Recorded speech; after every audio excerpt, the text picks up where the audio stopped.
السلام عليكم ورحمة الله وبركاته. أحلى صينية سمك بوري هتشوفوها النهاردة، بتكاتها بحركاتها بتدي طعم جميل للسمك. ما تنسونيش في اللايك والشير، وفيدوا واستفادوا وفيدوا غيركم. ويلا بينا تعالوا نشوف عملناها ازاي. ده السمك بوري غسله حلو كويس جدا ونقعاه في مية وخل وليمون.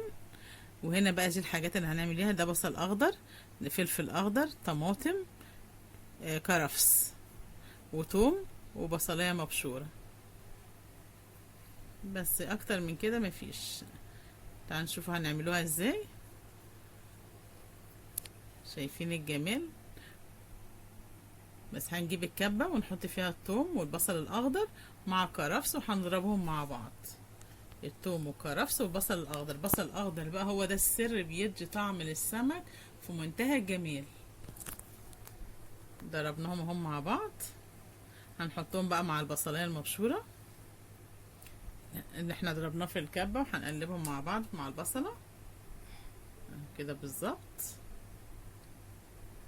نجيب بقى هنا الملح، حبة هنجيب ملح وكمون، وهنجيب توم باودر وبصل باودر وشوية شطة وكمون وبهار سمك. بقى بهار سمك ده جميل جدا جدا جدا. كل طبعا دي البهارات دي بنقلبها كلها على بعضها. ده بهار السمك ده اللي بحطه في الاخر. ده في يوم كده هقول لكم انا عاملاه ازاي، هعمل لكم له حلقه لوحده.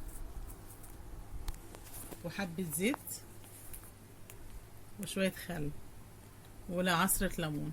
ليمون بقى زي ما انت عايزه، السمك بيحب الليمون. صح، هنقلبهم على بعض.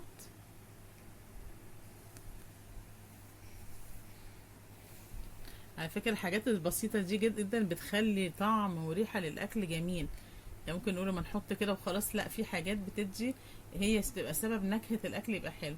هنا هنجيب بوله بقى نحط فيها الطماطم اللي احنا مقطعينها مع الفلفل مع الخلطة اللي احنا عاملينها، البصل والكرفس والثوم والبصل كله مع بعض اهو. البصل الاخضر مع الكرفس مع الثوم.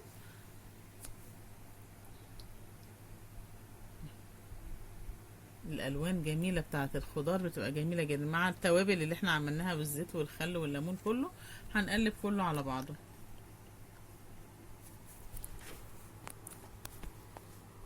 نقلبهم بس ازاي عشان كله يتشرب من بعضه، كله يتشرب كده. وطبعا هنغسل البوليس، غسلناه كويس وصفيناه من المية بتاعته. هنبدأ بقى نجهز الصينية بتاعتنا. ما شاء الله، بسم الله ما شاء الله. أهو شايفين زي الفل. هنجيب الصينية نحط فيها شوية زيت،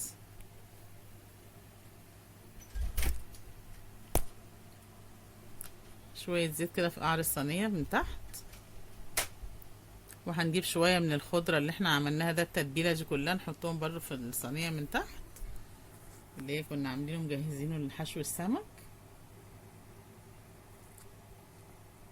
الحاجات دي بتدي كده تكات جميلة في الأكل.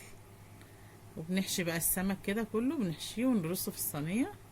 على فكرة يا جماعة البصل الأخضر ده جربوه في تتبيلة السمك، حاجة كده روعة روعة جميلة جدا وطعم.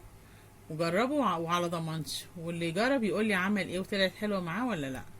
بس رصينا السمك، حشيناه كله ورصيناه. شايفين جماله وحلاوته؟ جميل، عسل عسل عسل. ما شاء الله.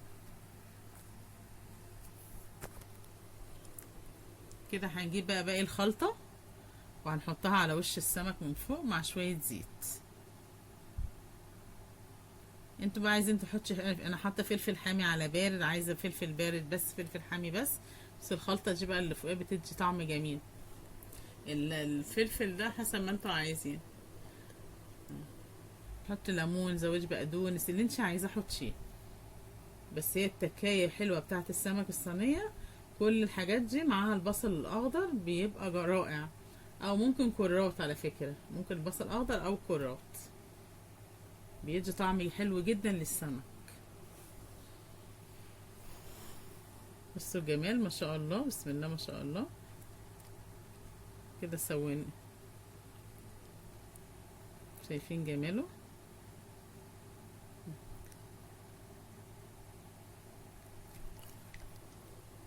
بنحط برضو الليمون اللي عصرناه، خلوا القشر برضو فوق الوش. القشر بتاع الليمون بيدي ريحة جميلة جدا في السمك.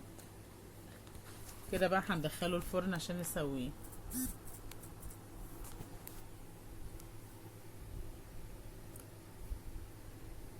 شايفين جميل ما شاء الله ما شاء الله، منتهى الجمال. كده سويناه بقى جميل جميل وبألف هنا وشفا.